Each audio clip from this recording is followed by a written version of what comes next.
September లో జరగబోయే Asia cup గురించి వార్తలు వస్తూనే ఉన్నాయి. ఈ క్రమంలో ఈ టోర్నీకి ఎంపిక చేసే టీమిండియా స్క్వాడ్ గురించి పలు రూమర్లు బయటకు వస్తున్నాయి. అయితే ఇప్పుడు వస్తున్న సమాచారం ప్రకారం ఈ స్క్వాడ్ లో ఎక్కువగా 2 IPL ఫ్రాంచైజీల పేర్లు ఉండనున్నట్టు తెలుస్తోంది. కాగా ఆసియా కప్ 2025 లో 15 మెంబర్స్ తో ఉన్న భారత జట్టు ఎలా ఉండొచ్చు అనే ఊహాగానాలు ఇప్పటికే క్రికెట్ ఫ్యాన్స్ లో హాట్ టాపిక్ గా మారాయి.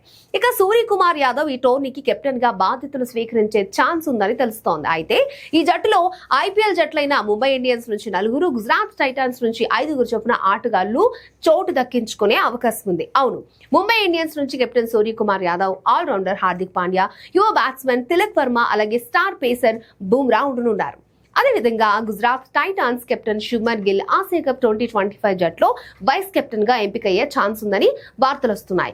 ఇక గిల్ తో పాటు ఆ జట్టు ఆల్ రౌండర్ వాషింగ్టన్ సుందర్, పేసర్లు ప్రసిద్ధ కృష్ణ, మొహమ్మద్ సిరాజ్ కూడా జట్టులో చోటు దక్కించుకునే ఛాన్స్ ఉంది. ఈ 4 ఆటగాళ్లు ఇంగ్లాండ్ పర్యటనలో భారత జట్టుకు ప్రాతినిధ్యం వహించారు. ఇప్పుడు ఆసియా కప్ లో టైటిల్ సాధించే బాధ్యతను కూడా పంచుకోనున్నారు. ఇక వీరితో పాటు సాయి సుదర్శన్ కూడా ఉండే అవకాశం ఉందని తెలుస్తోంది. దీంతో ఆసియా కప్ కి వెళ్లబోయే 15 మంది సభ్యులలో 10 మందికి పైగా వీరే ఉండనున్నట్టు తెలుస్తోంది.